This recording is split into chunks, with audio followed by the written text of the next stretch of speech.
Welcome back, guys. After another 3-minute break, we're again at 2-0, this time in favor of the Jin Air Green Wings over Samsung Galaxy Con. Both Deer and Journey have fallen tomorrow in SOS, and now it's all up to BrAvO to keep Samsung Galaxy's hopes alive. That's right. Of making the playoffs. They need at least 2 wins to give them a shot in the dark at making it to those playoffs. So BrAvo's got to do some work, and then Reality got to try and take that to an ace match. Maybe they can do it, Valdez. Just maybe. I think if BrAvO can win one here, it's really all up to him, because I think Cure versus Reality is much closer compared to Rogue versus BrAvO. I think Rogue is right now on a higher level than BrAvO. It's pretty clear. But we'll see if he's able to pull one out here. The last game we saw out of BrAvO was him against Jockji, where it was like the sloppiest TBT I had ever seen. It was insane. Yeah, that actually happens more than you'd expect, especially from BrAvO. But here we go. We got a couple of people actually cheering on BrAvO today. Yeah, but Team Salmon's staying strong. It's us and the MC over there on the Korean desk. The Salmonites unite. We are. We stay as Salmon one. Nation. Hashtag Salmon Nation. Even though we don't wear salmon anymore. Yeah. Now we just wear like bland gray. We just have tattoos that are salmon. Yeah. You guys can't see it, but it's there. Yep. Fashion is alive for the Salmons. That's right. Here's Rogue. He's 12-4, 3-0 against Terran. Yeah, he is. He has just been playing so well. Really one of the best Rogue players. Especially, he performs so much better in Pro League than any other league, because he much less. Maybe he just does well in these best-of-1 situations. The pressure doesn't get to him as much. Like when we see him playing these best-of series, usually kind of like starts to trip mentally if he loses 1 or 2 games. So he doesn't have to worry about that here. He's usually pretty calm and clear-minded when he comes into these games. It's when we see his best play. You're exactly right, Moonglade. Here's BrAvO. Everything comes down to this guy. He's got to win here. There's no other chance. Him and Reality have to do 1-2 punch for Samsung Galaxy Con, but they're facing one of the strongest teams in the entire league over here at Pro League. So we'll see what he can do. It's going to be on Cactus Valley, a gigantic map. This guy is known for his mech play against both Terran and Zerg. See if he can make it work against Rogue. It's going to be a tough one. Rogue is actually fantastic against mech as well. Yeah. He's been prepared for it very well in the past, having some amazing TV mech games. We'll see if he has that prepared or something else to try to snipe out Rogue, because it's going to be a hard game coming ahead here for BrAvO. Looking focused, but Rogue is too. Let's see how it's all going to come down on Cactus Valley right now.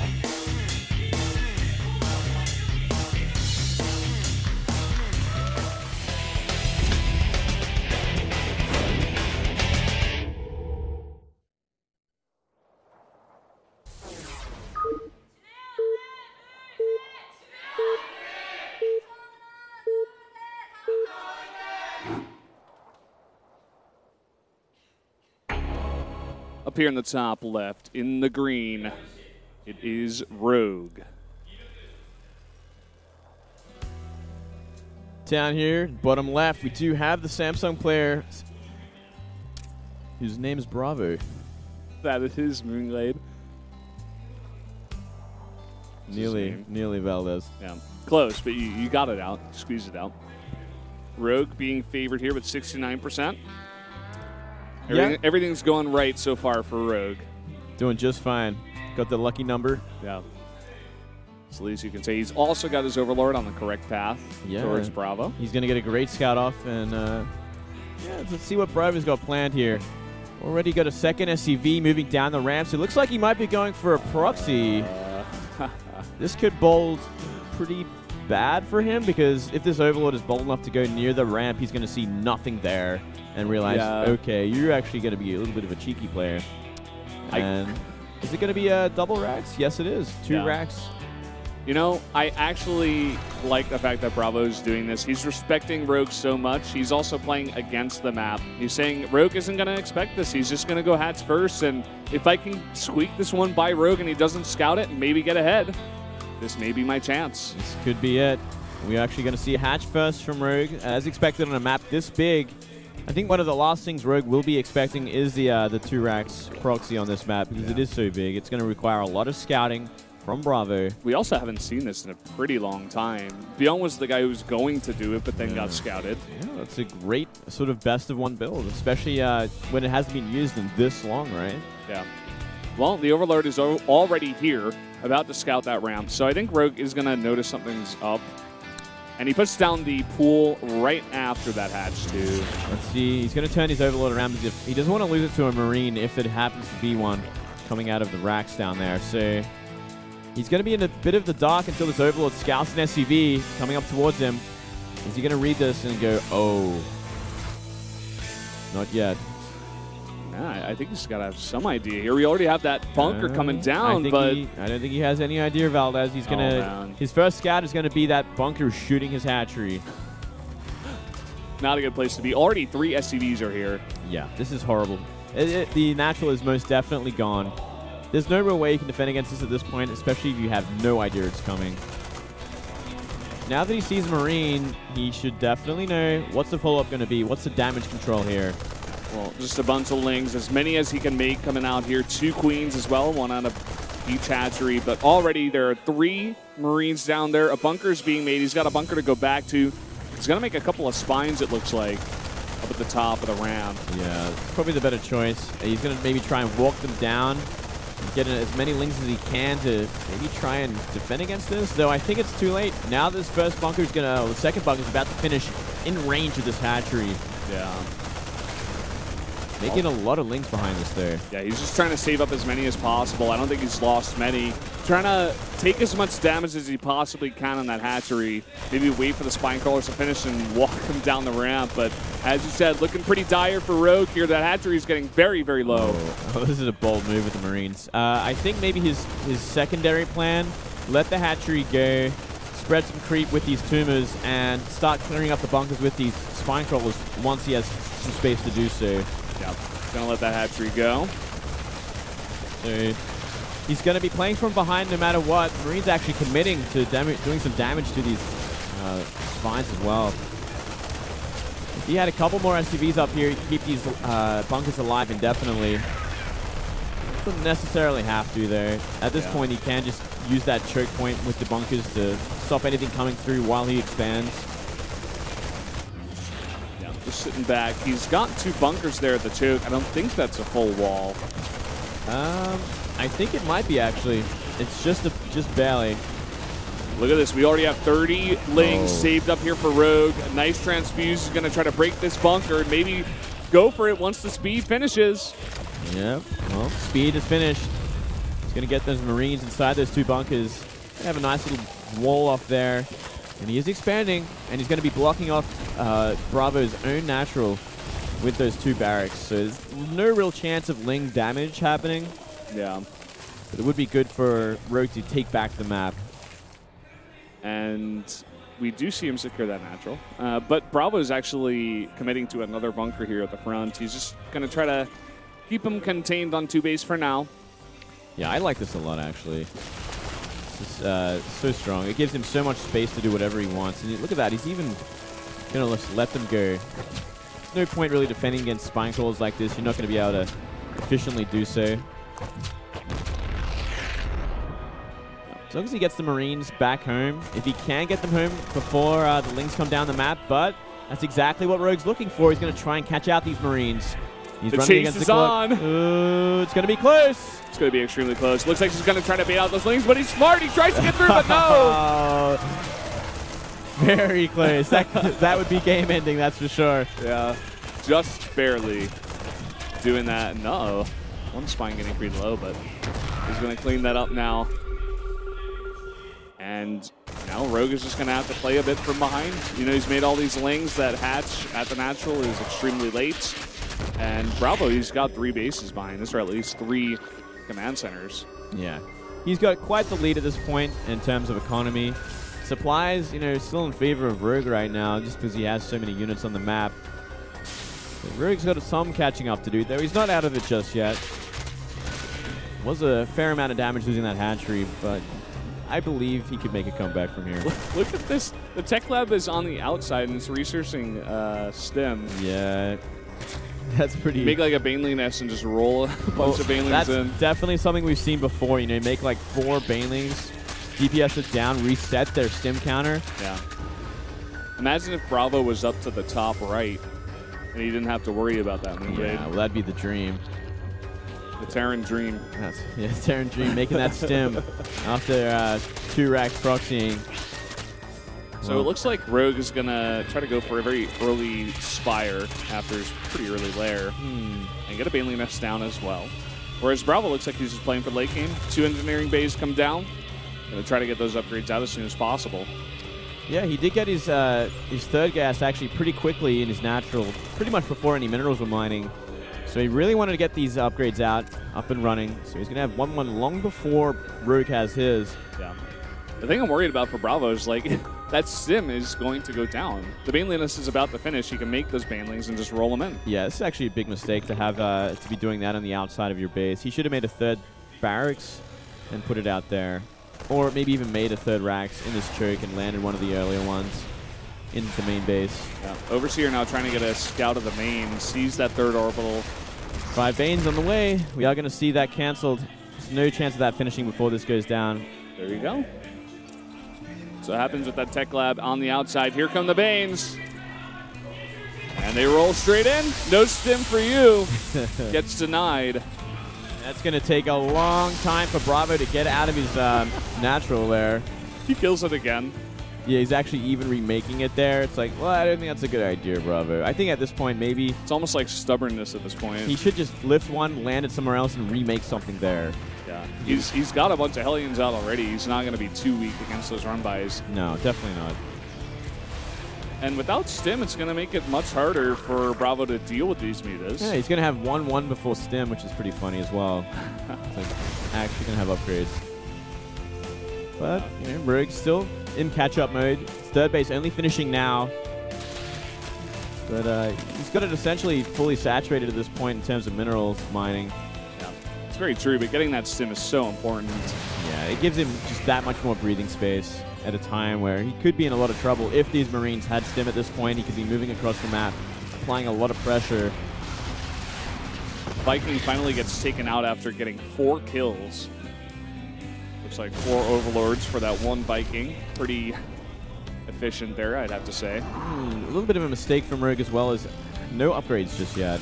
Despite having a pretty healthy income in terms of gas, he should have 2 Evos down by this point. Even upgrading Mutalisks would be a pretty good idea, but... You think he's just totally forgotten them, or is he just trying to forego them for now? I think he's just trying to be pretty aggressive at this point. He's really looking to do some damage. Maybe he thinks he's pretty far ahead. Maybe he thinks he can do critical damage considering there is no stim on the map. I suppose it is possible. He's going to have Speed Banes out before there is that stem. But still, no upgrades, as you said. If that does fail, he's going to be very far behind. Uh-oh. Taking a nasty hit. And, I mean, he put down the 2 Evos now. Not using them just yet, but he does have that option. So he's looking for it. He's not going to take advantage of his lack of upgrades and go for anything earlier on. Just making that mutable, adding a lot of mutas, actually. That's where all of his gas is going. And he's even going to get the +1 to that air attack. 2-2 already on the way as well for BrAvO at this point. Yeah, it was a little bit delayed, as our observer did point out a little bit earlier, but he's going to get that out even before 1-1 has started. And finally, we do see the 1-1 from Rogue. Maybe saying, oh, he's got too much stuff. I can't quite find that small hole to do that damage to BrAvO. Yeah, it's still going to be hard with, Widow Mines out on the map now and a bunch of Hellions. Still, this amount of mutas is going to create a lot of pain. Yeah, it's going to create that pain, but he does finally have the stim at least. It's one thing BrAvO's got going for him. These mutas are just going to fly in. Yeah, that main base. It has 2 turrets, but he can get rid of them pretty quickly with this many mutas. 17 mutas in this block. Yeah, trying to get rid of the turret, but a really nice repair. And in fact, going to lose one of those mutas, it looked like. Yeah. Oh. I think he's desperately trying to find this damage, but not quite finding it. And he's committing pretty much only to these mutas at this point. He's got a nice ball of 51 lings, but no banelings on the map. Yeah, sitting at 19 mutas now. 1-1 only half done. 2-2's actually going to be finished before the 1-1 of these Ling Banes. So there's actually going to be a pretty big timing that BrAvO can take on the map. Going to start working this creep as well. I think Rogue is just going to rely on his Muta control to win this one because he is so far behind on those upgrades, as you said. Trying to go for counterattacks, trying to pull back the bio of BrAvO. His creep spread is pretty nice, too. He's got a lot of active tumors out there, but a nice clear here from BrAvO. Yeah, he's going to be starting working his way up the middle. Even despite the upgrade disadvantage, it's still going to be tricky to fight like a lot of Link Bane on creep. It's going to really come down to a lot of positioning and micro from BrAvO. He's going to have a whole set of upgrades, plus the Drilling Claws. Trying to trigger that Widowmine, but he misses it. But no good target there on the Banelings, and the Banelings trying to roll through now with that speed and get that damage done. Oh, they're trapped, but not enough hits. Most of the SCVs remain. Yeah, but at the same time, a ton of damage being done over here at the Natural. So many Mutas in that ball, and no response. Yeah, I think this might trigger a huge counter attack from BrAvO. He's like, well, the Natural's gone. It's time to go for the kill. He might just do it because we did see a lot of Link Bane be used up on that third base with not much damage done. Yeah. Oh, but he's turning around. I think this is a mistake. I think at this point, you got to have to get something done now because you can't just keep turning around and letting the Zerg remake their army. It's a really hard call at this point, but BrAvO may be panicking just a little bit. He's taking so much damage. All these Mutas right on top of those SCVs doing so many more kills. Yeah, this shouldn't. This amount of Mutas shouldn't be allowed to run free. And he's going to catch him out. Nice little Stim Marines at the back of the Natural and a nice Widowmine hit. Getting rid of a chunk of them. Only 14 remain now. Dropped from about 22 to 14. And look at that supply lead for BrAvO right now. You know, he does have some pretty good chance to move across the map and actually try and put the nail in the coffin. Yeah, but is he going to? That's the question. You know, a lot of hesitation from BrAvO so far in this game, and allowing Rogue now to get up this fourth base. Pretty uncontested. He's got a drop over there, but at the same time, it's not doing too much damage. It looks like it's being cleaned up right now. Yeah. Seems like a little rattled. He's in that defensive mode. I'd love to see him move out in the map now, considering how much of an advantage he has in terms of upgrades, as well as army supply. Yeah. The one thing that Rogue did find was both the engineering bays. It did delay the 3-3 of BrAvO at least a little bit here. Another nice run by coming in towards the third base. Gonna get that bunker and those Marines at least. Mutas coming out in the map again. They did get caught out, but this is just causing BrAvO to move back once again.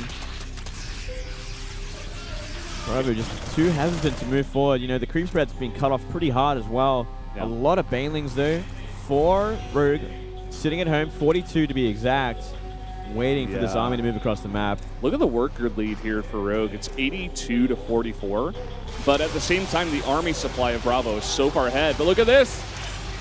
The engineering base once again going to go down. One of them at least. That +3 attack is going to be denied. And that is pretty huge. Yeah, that's a pretty important one. I think BrAvO is just continually running out of time more and more to do actually anything with this advantage he's had this whole time. It's kind of confusing how this keeps happening. Yeah. I think this is truly the mark of a player who's like on tier 1, like a god tier player, and someone who's just quite hasn't reached that level just yet.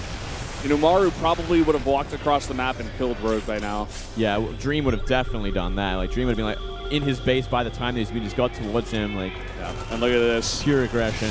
Banelings rolling through. That entire third base going to be taken out. And Rogue is just never fighting this army straight up. No micro there, taking a lot of damage on those Marines now. Yep. You know, even keeping a Thor at home could have been the answer to this, you know, with a bunch of turrets. Instead, just continually moving the entire army back, absorbing all this damage, wiping out what Rogue is throwing at him, but the Muta wall stays exactly the same. There were so many Widowmines over there, and they did a ton of damage to all the Mutas, but... Yeah, they are all in red, like one shot away from dying. Oh, boy. So many of them are being popped now, in fact. I think Rogue may have overstayed his welcome. Yeah, down to 9 Mutas to be exact. So he's gone a long way down, but at the same time, he's still sitting at home with a large amount of Link Bane, just waiting for an army to move across the map, finally onto the creep. He's literally just sitting there. He's like, okay, if you want to come here, it's totally fine. He's been there for so long. Look at this. He's going to engage without most of his army. Could be a bit of a mistake there. I don't think there were any Widowmines in that mix either. No AoE to deal with that ton of those Banelings and Lings rolling in. He absorbed a lot of those Banelings though, so if he could jump on top of this army, especially the Morphing Banes right now, maybe he has a shot. He's trying to do just that, trying to get a good spread on those Widowmines now. Decent hits go off, and the Thor's in the front trying to tank, but how much is left over here for Rogue, in fact? Not that much. Still a pretty big Muta count, mind you. He's built it back up to 20. The scarier thing is he needs a lot of Link Bane to buffer for this. He needs something to help DPS down these Thors and Mines. He's trying to make that push forward right now. The Baneling's rolling through, but a really nice spread here from BrAvO. Not quite finding the hit, trying to get the Widowmines. Big Widowmine hit there on the Mutas, and he might have actually just ran out of steam. Only a handful of Mutas left over once again. Oh, man. Finally. And he's on top of that natural now. BrAvO looks like he may have just done it. I think he has. He finally cracked. He finally made it across the map to put that nail in the coffin that we've been waiting for.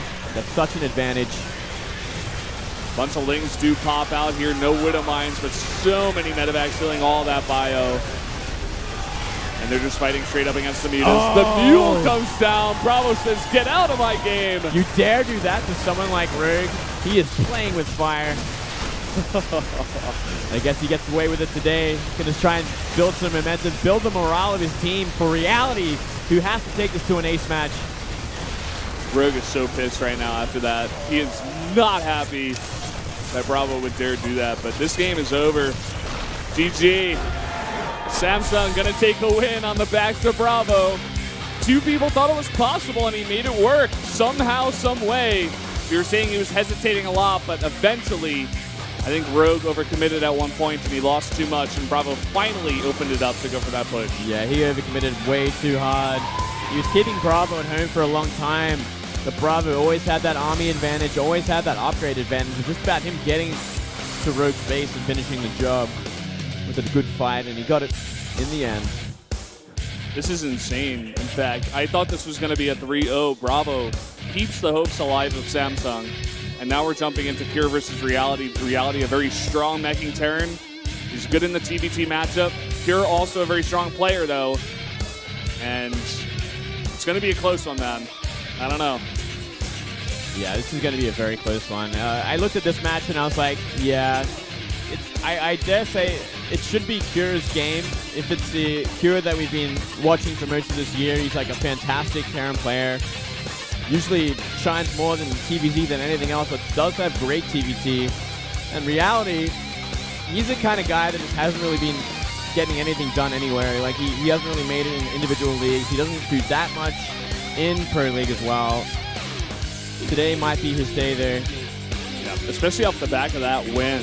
You know, Reality may have been saying, oh, well, I guess I don't even get to heat my team in this one. Like, me going in fourth and they get 3-0, there's nothing I can do. But now he's given that chance. The pressure is on. This guy has a lot of experience, but can he make it work today against Cure? That is the question that everybody is asking right now. Cure versus Reality for game number 4 to keep Samsung Galaxy's hope alive. If they even get 2 wins, keep in mind, they don't even have to win. But if they get 2 wins, they still have a chance of staying in. A shot in the dark. So it can happen, Valdez. I'm getting pretty excited for this one. Yeah, it's insane, man. Cure versus Reality on Bonnie Research Station. Man, I would favor Cure in most chances, in most games rather. But Reality, you know, his mech is quite strong, and this is like the perfect mech to do it. We've seen a lot of meching Terrans just trying to solve that bio versus mech Terran that some of the players are still trying to make work, but it's not looking as strong these days. And Cure, he says his TBT is strong, and it is, but he hasn't quite found the success in Pro League so far. And the pressure's on for sure. Like, they don't want to give Samsung that shot at all. They just want to win. They do not want an ace match. Yeah, definitely not. So, no, I'm really looking forward to this one. I do enjoy some mech versus bio play. Yeah. It is hard to kind of, for the bio side of things, to get stuff done on this map too, because you put a turret wall up in your pocket natural, and you're not going to find any damage there usually. Yeah. And so it's such a hard map. That's why we do see mech nearly all the time on this map. Yeah. Usually every sort of Terran that loves to go mech, whether it be Sky High or BrAvO or whatever, if they get a chance to do it, they'll do it. Yeah, absolutely. Yeah, Yoda even does it against Protoss. That's how much they love it on Bonnie Research. Didn't quite work out for him, but kind of.